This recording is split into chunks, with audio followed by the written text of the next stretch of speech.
কয় টাকা হলো দাদা? 80 টাকা বৌদি। 80 টাকা? কপিটা রাইখে দেন দাদা, আমার কাছে 50 টাকাই আছে। আরে আরে বৌদি, সে ছোটবেলা থেকে আপনাদের ওটা ব্যবসা করছি। হ্যাঁ, এতদিন ধরে আমাকে এই চিনলেন? রাখেন তো, টাকা পরে দিলেই হবে। এই নাও বাবা। হ্যাঁ, এখন শরীর ঠিক আছে তো কাকিমা? এখন ঠিক আছে বাবা, এবারকার ওষুধগুলো খেয়ে একটু কম পড়েছে। আমি বললাম না কাকিমা, স্বপন দাস খুব ভালো ডাক্তার, আমাকে ওর কাছেই দেখায়। হে এলেন কাকিমা, স্নান করা হয়ে গেল ঠাকুর মশাই? হ্যাঁ হ্যাঁ বাবা, হয়ে গেল। পুজো দিতে হবে না? কাকিমাকে সবজি দিয়েছিস তো? হ্যাঁ ঠাকুর মশাই দিয়ে এসছি। আচ্ছা ঠিক আছে, পরে একসময় বাড়িকে টাকাটা নিয়ে আসিস। হ্যাঁ ঠিক আছে ঠিক আছে। কি করছো বৌদি? আর ঝিঙে নিয়ে আসোনি? না বৌদি, আজ বাজারে ঝিঙে নিয়ে ওঠেনি। আমি আবার সকালবেলা চুনো মাছ নিলাম, ঝিঙে দিয়ে রান্না করবো বলে। তোমার দাদা আবার চুনো মাছ দিয়ে ঝিঙের রসা খেতে খুব ভালোবাসে। হ্যাঁ ঠিক আছে বৌদি, আমার বাড়িতে ঝিঙের গাছ আছে, একটু পরে তোমায় তুলে দিতে আসি। আচ্ছা ঠিক আছে ভাই, নাও এগুলো মাপো।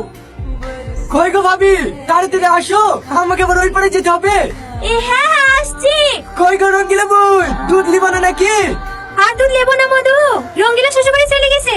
ও ঠিক আছে কালাম মা, খালো এখন কেমন আছে? আছে মধু, বেশ ভালোই আছে। ও কাঁদে না মধু, কাঁদে না। এই লো ভাই। কি হলো বাবু, কাঁদছে কেনে? জ্বর এসে, কাঁদে না মধু, কাঁদে না। ওই দেখি জ্বর তো পুড়ে যাচ্ছে, ওষুধ না শুনি। না, বাবুর আব্বা কাজে গেছে, কাজ থেকে আসুক তারপরে যাবো ডাক্তার বাড়ি। ছেলে এত অসুস্থ কারণ থাকছে না, সে কখন কাজ থেকে বাড়ি আসবে তার নাকি? এই তো 10 মিনিট ডাক্তার বাড়ি, হট করে গিয়ে ওষুধ দিলে চলে আসো না। কি করে যাবো? ওর প্যান্টের পকেটে টাকা আছে, কাজে যাওয়ার সময় পরে চলে গেছে। ডাক্তার বাড়ি গেলে ধারে ওষুধ দেবে নাকি? টাকা নেই আমাকে বলবো তো? সত্যি ভাবি, তোমরা আমাকে একবারই পরপর ভাবো। এলো ভাবি, তাড়াতাড়ি যাও, আগে বাবার লেগে ওষুধ আসো। কিন্তু কি কিন্তু? ও টাকা তুমি পরে দিয়ে দিও, আগে তুমি যাও তো। ঠিক আছে ভাই। দাও বই। আজকে এক পোয়া দুধ ধরে দিও, তোমার ভাই পিঠে খেতে চাইছে। ঠিক আছে, একটু বেশি করে দিলাম বোন, আমার লেগে দুটো পিঠে থুইও। ঠিক আছে থামো, আসতে হবে কিন্তু। অবশ্যই আসবো। ও ভাবি, হাসান ভাই কোনো ওঠেনি নাকি? হ্যাঁ উঠেছে, সকাল থেকে পায়খানাতে ভরা আছে। পায়খানাতে? হেলা ধরো, এতে কি আছে? খুলে দেখো। কই না হাসান, কাজে যাবে নি? যাবো 2 মিনিট বস, আসছি। ও দেবু, নাড়ুমুড়ি কিসের? জানো না নাকি, কালকে আমাদের লক্ষ্মী পুজো হইলো, তোমাদেরকে তো বলে যাবো না, তাই তোমাদের লেগে অপর্ণা পাঠিয়ে দিল। যাবো কি করে? তোমার বন্ধু সে সন্ধ্যাবেলা থেকে পেট নিয়ে পড়ে আছে, বাথরুমে ঢুকচার বেড়াচ্ছে। দেখো কাকে কাজ করতে পারবে কি? কাজ করতে পারবি তো? হ্যাঁ পারবো, কোনো অসুবিধা হবে না। ওষুধ খেলে সব ঠিক হয়ে যাবে। যাওয়ার সময় ডাক্তার খানে একটা ওষুধ নিয়ে নেবো। চল। এ আজিজ, আমি চলি কেন? আর তো 2 বিল্লে আছে, এটু হয়ে গেলে বাড়িতে এসে খরচ নিলিস। আজ শুক্রবার তো, আমি আবার নামাজ পড়তে যাবো। ঠিক আছে। এই, তুই নামাজ পড়তে যাবি নি? যাবো কি হলি, এখনো তো বিলি লিয়াতে আছে। হলে দেখ ভাগ দেবো না, আমি লিখে দেবো, যাতে চানকে নামাজ পড়তে যা। কিন্তু এখনো যা বুঝা যাচ্ছে, একলা লিয়ে গেলে তো বিকাল হয়ে যাবে। সে হোক, তো কথা চিন্তা করতে হবে না, তুই যা তো। ঠিক আছে। এই লে, আমি মাছ কি করবো, তুই যা। লে দত্তা, বাড়িতে খেয়াল লিয়ে আসার সময় প্রতীকে বেলা শুনতে আলিনি? বেগুন লিখে চলেছে না মাছ দরকার। কিন্তু এর আগের দিনও তো আমি মাছ লিয়েছি। তো কি হয়েছে, লে ধর, আমার খেতে ইচ্ছে গেলে তোর বাড়ি খেয়ে আসবো। আচ্ছা ঠিক আছে, তাহলে ভাবে তুই সন্ধ্যাবেলা চলে আসবি। খাবো না। ওর লেগে কতক্ষণ মন খারাপ করে থাকবো বলো তিনি? কাল থেকে কিচ্ছু খাওনি গো। নাও ওঠো, উঠে যেতে খেয়ে নাও। কি হলো, খাও।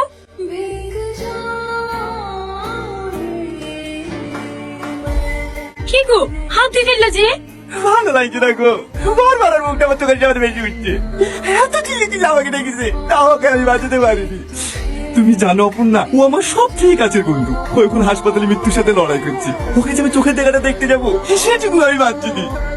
কি করে দেখতে যাবো বলো? কেউ যদি জানতে পারে তুমি ওকে দেখতে গেছো, তোমাকে ধর্ম থেকে আলাদা করে দেবে। আলাদা আমি আমার বন্ধুকে দেখতে যাবো। তুমি বুঝতে পারছো না কেন? তুমি মুসলিমদের সামনে গেলে তোমাকে ছাড়বে নাকি? ওরা যেভাবে রেগে আছে, দেখো ছেলে মানুষই করো না। আমি ভাত খেয়ে আসছি, ভাত করে খেয়ে চলো মাদের বাড়ি যাবো। দুদিন বেড়ালে মনটাও ঠিক হয়ে যাবে। আমি কোথাও যাবো না। সব যাবা। সাব্বাস রাজ, তোর জন্য আমার প্ল্যানটা সাকসেসফুল হলো। এখন কোনো মাইকা লাল নেই, আমাকে ভোটে হারাবে। এই নে, আমার তরফ থেকে 5 লক্ষ টাকা আর ব্যাংক অফ টিকিট, 2 মাস এনজয় করে। ঠিক আছে দাদা। আর হ্যাঁ, এই মন্দিরের কথা আর কেউ জানে না তো? না না দাদা, কেউ জানে না। এইসব কথা কাউকে বলা যায়? তোর বউকেও বলিসনি তো? এই শালা পুরো যাত্রাই খারাপ, সব জায়গায় ঠিক থাকবে, বউয়ের কাছে গিয়ে যাদের কি হয়। এটা বোন, 3 লক্ষ টাকা কালমস্তান খেতে দিগা, রাজার বোঝানো কাল সকালে সূর্য না দেখে। এইটা আপনি কি বলছেন দাদা? ওটা আমার বউ। শোন, ওর থেকে ভালো মাল যদি তোকে না লেন দিতে পারি, তাহলে আমাকে আর দাদা বলবি না। আর মেয়েদের কাছে চিনিস নি, ওদের পেটে কোনো কথা থাকে না। 2 মাস পরে ইলেকশন তো, তার আগে দেখবি তোর দাদা ছেলে ভালো আছে। তুই কি চাস আমি জেলে থাকি? না, কিন্তু দাদা আমার প্ল্যানটা সাকসেসফুল হলো। দেখ ভাই, আমার সাথে সাথে কথা, আমি জেলে যাব না। এখন তুই ভাব, কি করবি? দুজন একসাথে মরবি না এনজয় করবি? Choice is your. ঠিক আছে গুড চাইল্ড। আর হ্যাঁ, এই মন্দিরের কথা আজকে জানে না তো? না না দাদা, কেউ যায় না। এসব কথা কাউকে বলা যায়? আসুন, তুই বউয়ের সিমটা চেঞ্জ করে নিস। ঠিক আছে দাদা। এই শালা পুরো যাত্রাই খারাপ। কেউ ঠিক থাকবে, বউয়ের কাছে গিয়ে যাদের কি হয়? এটা বল।